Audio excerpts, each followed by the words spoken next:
Hello guys, आज चाहिँ हामी उटामा आएको छौँ। मेरो साथमा हुनुहुन्छ रिजनजी। हेलो।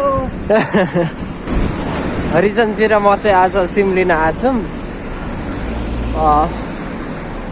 त्यसैको लागि हामी जाँदैछौँ। माथिपट्टि ट्रेनहरू कुदिरहेछ, तल्लोपट्टि हामी कुदिरहेछौँ।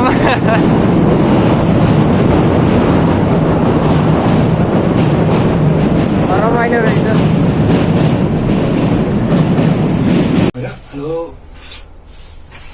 ल आज चाहिँ हामी सिम लिनको लागि यो माथि जाँदैछौँ। 9 तला माथि रहेछ, जापानमा हैन? जापानमा। रमाइलो रहेछ यो ठाउँ चाहिँ। हामी बसेको ठाउँ चाहिँ गाउँ टाइपको जस्तो रहेछ। ल हाम्रो पल्सले चाहिँ यहाँबाट चाहिँ अहिले एउटा नयाँ मोबाइल लिनुभयो सिम किन्दाखेरि हैन। ल के छ तपाईँलाई, कस्तो लागिरहेछ एकदम उरेसी हैन? नयाँ मोबाइल। ल ठिक छ। ल ल ल ल ल है ल ओके।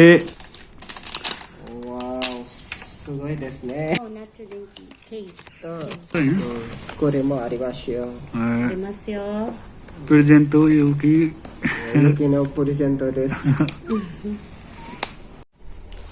ल फाइनली मोबाइल आयो। यो मोबाइल चाहिँ सिधैमा हो, सिम किन्दाखेरि मोबाइल आउने रहेछ जापानमा चाहिँ।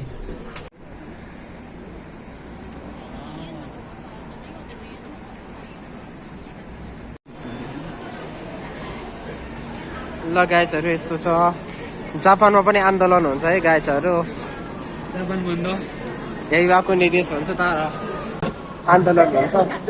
अहिले चाहिँ हामी मोबाइल लिएर यो ठाउँबाट नाम्बातिर जाँदैछौँ। फोन चाहिँ सिटीमा पाइने रहेछ सिम किन्दाखेरि।